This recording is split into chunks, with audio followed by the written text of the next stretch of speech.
भारतीय communist party के 100वीं स्थापना दिवस के अवसर पर आज नवीन सब्जी मंडी रमईपुर मानापुर पिंडरा में भव्य कार्यक्रम का आयोजन किया गया।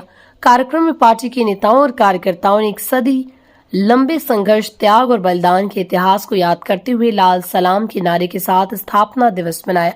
भारतीय कम्युनिस्ट पार्टी के 100वें स्थापना दिवस के अवसर पर पार्टी के वरिष्ठ नेता कामरेड श्याम लाल ने पार्टी के झंडे का झंडारोहण किया। तत्पश्चात कामरेड उदल, कामरेड खुशहाल दादा, comrade Vishu Mukherjee, comrade Vijay Kumar, comrade Rustam के चित्र पर माल्यार्पण किया गया।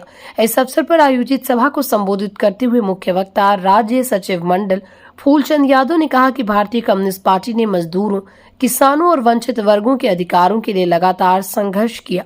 पार्टी ने देश की आजादी से लेकर आज तक की सामाजिक न्याय, समानता और लोकतांत्रिक मूल्यों की रक्षा में अहम भूमिका निभाई है।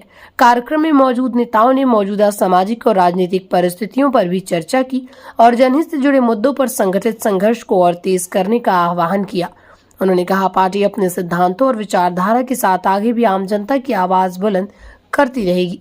स्थापना दिवस समारोह में मुख्य रूप से comrade Rama Udal, comrade Lal Bahadur, comrade Kalpnath Gupta, comrade doctor Anand, comrade Ajay Mukherjee, comrade Nandram Shastri, comrade Nihaluddin, comrade Ramraj Patel, comrade Shankar Prasad Saket, comrade Sheela advocate, comrade Krishna Kumar Patel सहित बड़ी संख्या में कार्यकर्ता और समर्थक उपस्थित रहे। कार्यक्रम सौहार्दपूर्ण वातावरण में संपन्न हुआ और अंत में शहीदों को श्रद्धांजलि अर्पित करते हुए संघर्ष को आगे बढ़ाने का संकल्प लिया। हम कम्युनिस्ट पार्टी के राज्य सचिव मंडल के सदस्य, मेरा नाम फूलचंद यादव है। आज भारतीय कम्युनिस्ट पार्टी 100वां वर्षगांठ मना रही है। आगे की क्या तैयारियां हैं और आगे किस तरह से इस पार्टी को और आगे विकसित करेंगे? हम ये 100वां साल जो है पूरे हिंदुस्तान में हर जिलों के अंदर कम्युनिस्ट पार्टी का जो 100 साल का इतिहास है उस पर हम चर्चा कर रहे हैं। जो हमारी विरासत है उस विरासत पर हम बात कर रहे हैं और जन सवालों को लेकर के जनता के बीच में जा रहे हैं।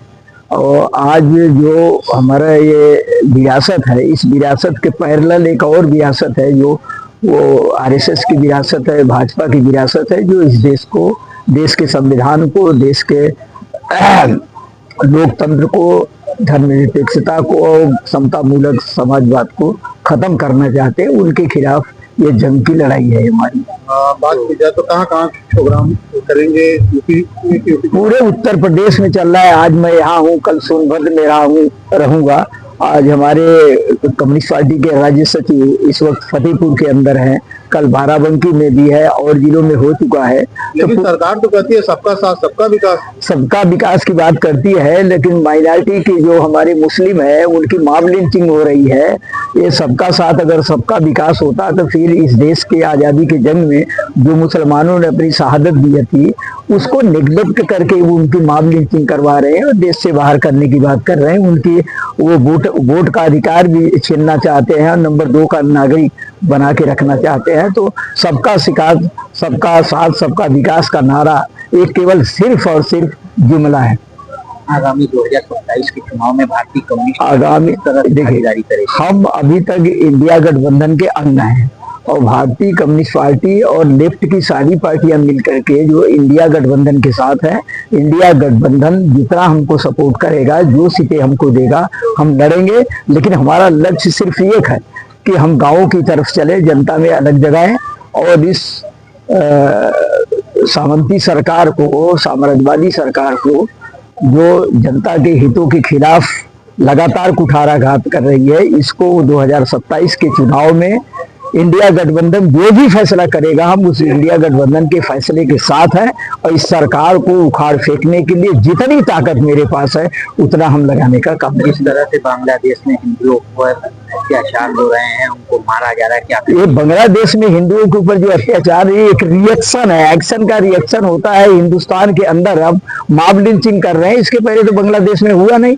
अब मॉब लिंचिंग कर रहे हैं, मुसलमानों को मार रहे हैं, मुसलमानों को देश से निकालने की बाहर कर रहे हैं कि नंबर 2 के नागरिक है, उनको देश में रहने का अधिकार नहीं है। अब संविधान को खत्म कर रहे हैं, संविधान को खत्म कर रहे हैं और संविधान में उनका हक है। हमारा संविधान आर्टिकल 6 जो हमारा है, आर्टिकल 6 कहता है कि 1947 के बंटवारे के समय जो भी हिंदुस्तान के अंदर रह गया या हिंदुस्तान के अंदर आ गया, उसको रहने का राइट हमारा ये देश का संविधान देता है। उनको बाहर कर रहे हैं तो इसका एक्शन का वो रिएक्शन है, और सबसे मुस्लिमों पे हो रहे अत्याचार का रिएक्शन है बांग्लादेश के अंदर हो रहा है। और हम उसकी निंदा करते हैं, उसकी निंदा भी करते हैं, उसकी निंदा करते हैं कि ऐसा नहीं होना चाहिए, ऐसा नहीं होना चाहिए। जो हिंदुओं के ऊपर हमला हो रहा है वहाँ हिंदुओं के ऊपर हमला नहीं होना चाहिए, या माइनॉरिटी के ऊपर हमला नहीं होना चाहिए। आपने बांग्लादेश के सवाल पर जो पूछा, मैं आपको एक उदाहरण देना चाहूंगा कि ये जो सांप्रदायिक राजनीति इस पूरे परिक्षेत्र में चलाया जा रहा है, तो जब बाबरी मस्जिद गिराई गई थी तो बांग्लादेश की कम्युनिस्ट पार्टी ने, जब वहाँ के जो मुस्लिम सांप्रदायिक तत्व थे और जब वहाँ के मंदिरों पर हमला कर रहे थे, तो उस समय बांग्लादेश की कम्युनिस्ट पार्टी के लोगों ने हिंदुओं के मंदिरों को बचाने के लिए आगे आए और काम किया। तो ये जो है, ये एक साजिश के तौर पर ये पूरे इलाके को सांप्रदायिक में ढोकने का एक साम्राज्यवादी साजिश है, नवोपनिवेशवादी साजिश है। और इसका सबसे बड़ा पुरजोर अगर आप देख रहे हैं तो बांग्लादेश में जब यहाँ देश में बाबरी मस्जिद गिराई गई थी, तो बांग्लादेश के कम्युनिस्टों ने वहाँ के हिंदुओं की हिफाजत किया और उसकी पहरेदारी किए, जिसके चलते जो बड़ा मॉब आया था मंदिर गिराने के लिए, वो मंदिर नहीं गिर पाया। और इस न्यूज को इस देश में नहीं बताया जाता। इस देश में केवल यही बताया जाता है कि हिंदू मुसलमान, लेकिन जो कम्युनिस्ट थे उसमें मुसलमान भी थे, उसमें हिंदू भी थे। उनका मुद्दा हिंदू मुसलमान नहीं था, उनका मुद्दा था कि ये सांप्रदायिक उन्माद नहीं होना चाहिए। सांप्रदायिक उन्माद जब भी होगा वो मेहनतकश जनता के खिलाफ जाएगा, और ये जो हमारा जो बांग्लादेश और भारत के बीच में जो मैत्री है उसके खिलाफ जाएगा। मुझे इसी बात को कहना था, और इसके लिए कम्युनिस्ट पार्टी का योगदान, क्योंकि वहां भी बांग्लादेश में भी कम्युनिस्ट पार्टी है, हिंदुस्तान में भी कम्युनिस्ट पार्टी है। यहाँ की कम्युनिस्ट पार्टी ने बाबरी मस्जिद गिराए जाने का विरोध किया था।